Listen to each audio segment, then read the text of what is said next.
Hi, Dr. Allison J.K. here, founder of Vibrational Upgrade System. Welcome to Questions and Answers with a Female Spiritual Teacher. So this week's topic is how to have more courage to follow your big dreams and your intuition. And I am definitely the right person to be talking about this topic. I say that because for many reasons, and those of you who know me and who have been following my work for years know already why I say that. But when I've been interviewed before, and I've had interviewers read my bio, it's really long. I have a short, medium, and longer version.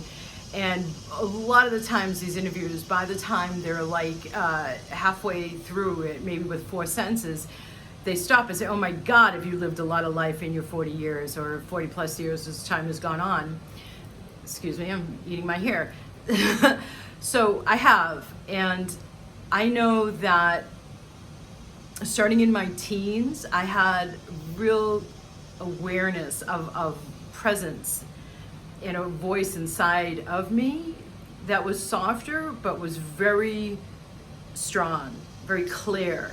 And a couple times, like in my late teens and early 20s, I chose not to follow that guidance and suffered the repercussions, so to speak. So I learned really early on that this guiding force, this intuitive guidance, the voice that's like a feather touch, some can call it the voice of the divine, your higher self, your team, whatever you call that guidance, your intuitive guidance, that softer voice that is behind the possibly louder everyday thinking mind when you're busy and task-oriented and productive, that just floats in there. So first, identifying the intuition, like I just did to show you the contrast. Second, not doubting it, not questioning it, but trusting it. And that really comes into play both the 5th chakra, which is key in making choices. If you feel restricted and limited in your life without much choice, maybe because you have to make mortgage payments or be in your corporate job, continuing to carry the health insurance if you live in the States for your kids and family. If you feel like you have little to no choice, the neck gets tight and closed up. It might even affect the thyroid because that's the gland associated with the 5th chakra. So the 5th chakra is very much involved in choice and in courage and in seeing that you actually have choice. The intuition's not just in the 3rd eye, as you've heard me on other videos and in other talks talk about the heart's guidance. So the 4th chakra is also involved. And then the 3rd chakra is involved with having confidence and self-esteem. So let's go to, so there are things that you can do rather than just listening to this video and hoping for the best, taking these words of advice. There again, I will repeat, there is an easier way to go about this. If you have the relevant chakras opened, meaning the subconscious and unconscious blockages that go to that chakra's theme in life, cleared, so the vital life force energy is turning the chakra. Chakra means wheel from Sanskrit to English. Throughout that region, including the musculature and the endocrine gland associated with that chakra, then you have much more of your energy doing the heavy lifting for you. Your consciousness is helping you rather than your mind working against you. So moving forward, in order to have the confidence, what I have seen over and over again, that's actually surprised me because this is not something that I have at all been at all in my life. I don't even have the words to describe it. It's just not a part of my makeup.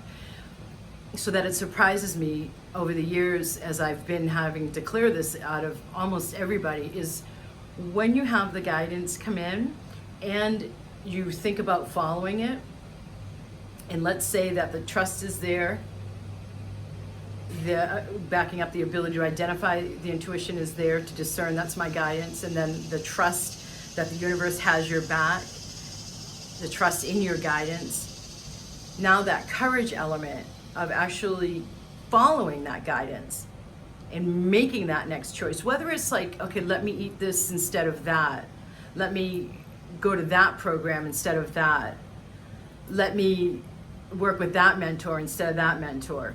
Let me go for that networking opportunity instead of that one, or you get the picture. So what I've seen, when it's just even a seemingly smaller decision, and on the day-to-day level, which usually that's where life accumulates from, are those seemingly small choices.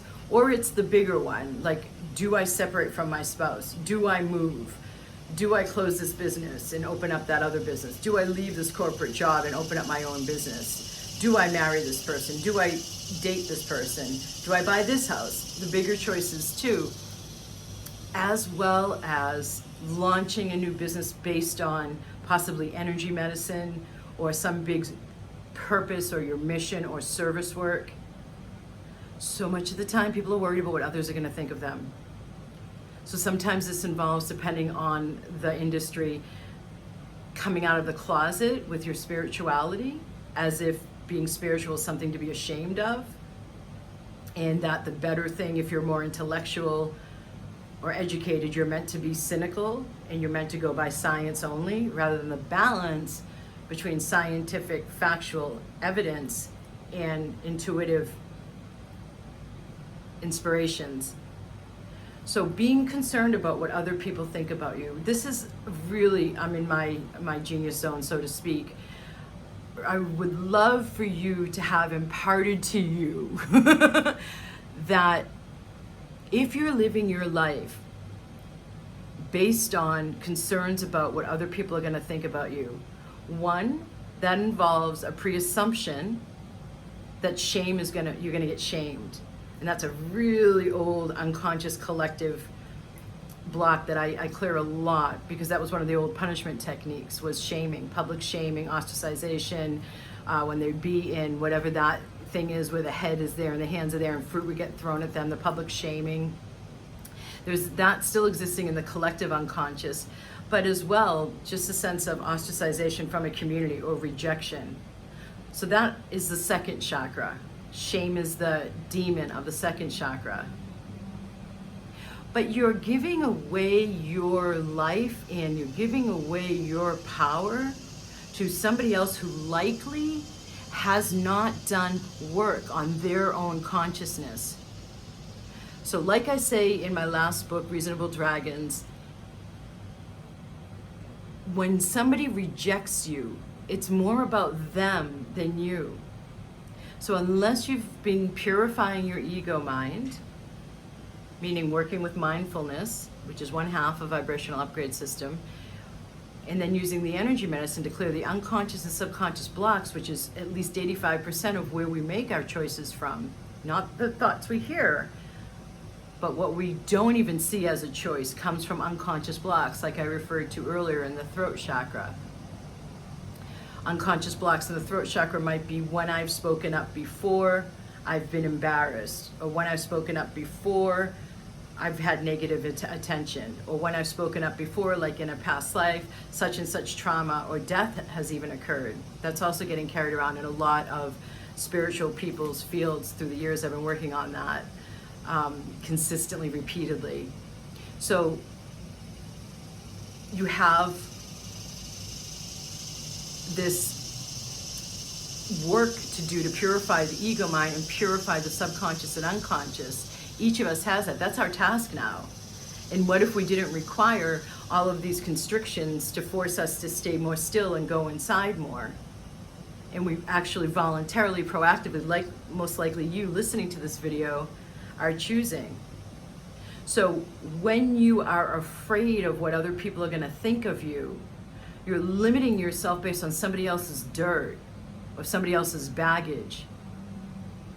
Why would you possibly constrict, contract, or limit your life because of that? And if somebody is having what I call clear perception, and I've said this for well over 15 years, I don't need to be right, I need to be happy.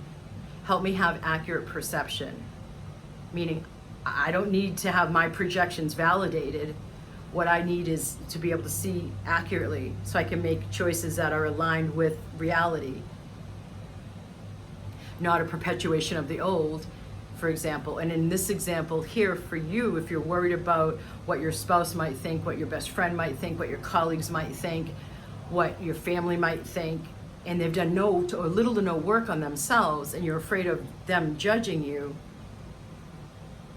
then you're receiving somebody else's projected reality that's not accurate perceiving. If they've done no work on themselves, they're projecting their limitations, and you're saying, okay, I'll not only carry around and operate from my blockages, but I'll take on yours too, because I'm tied into getting approval from you.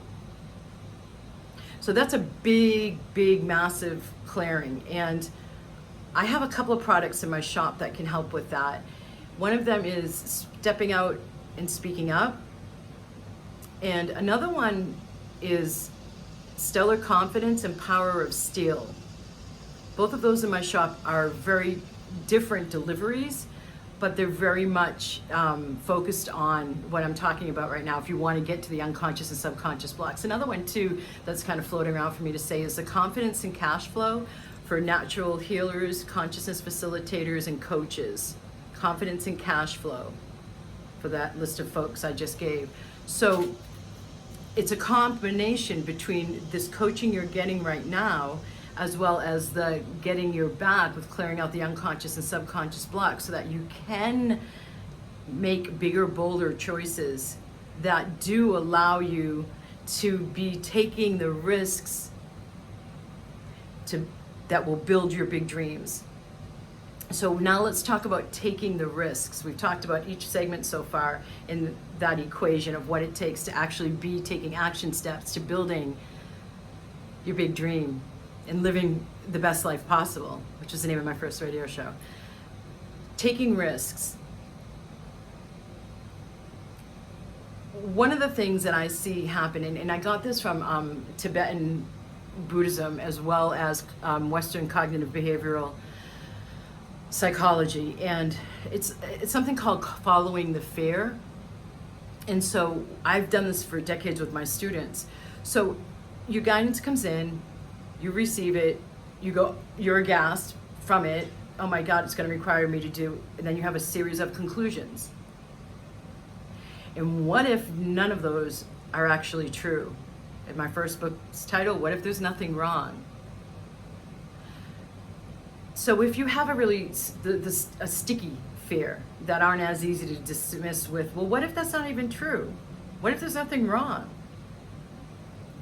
Then follow that fear all the way through. Okay, so what if they reject me?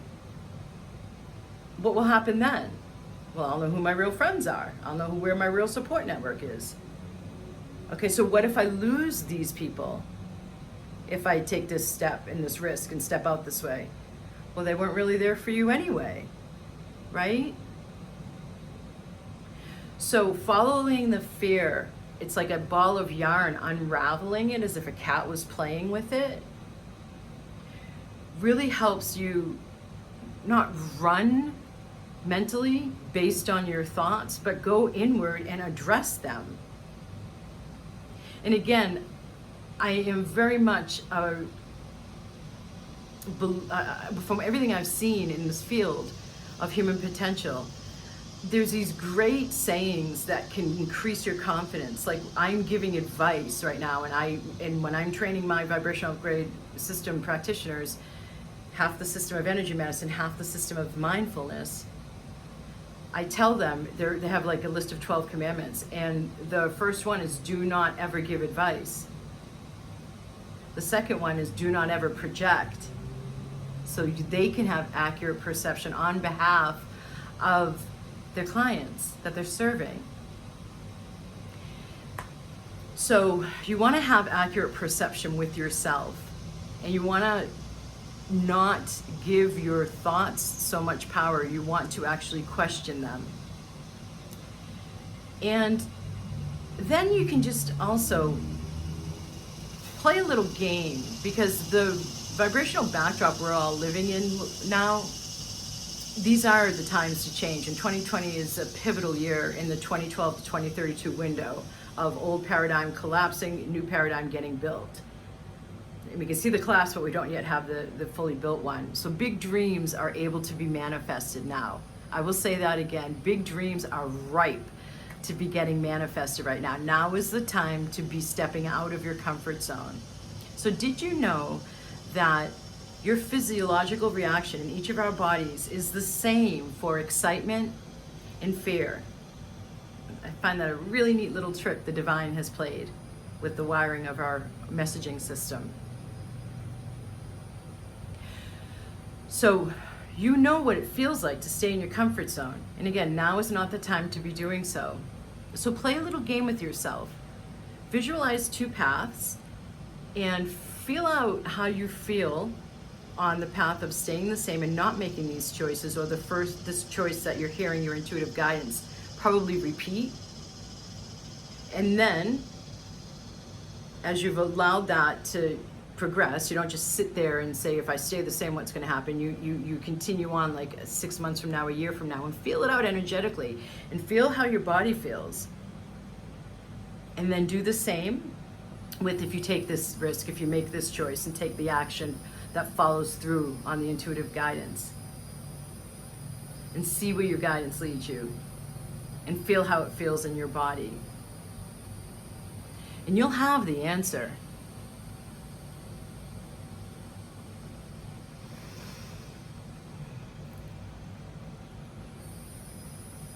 Blessings. Namaste.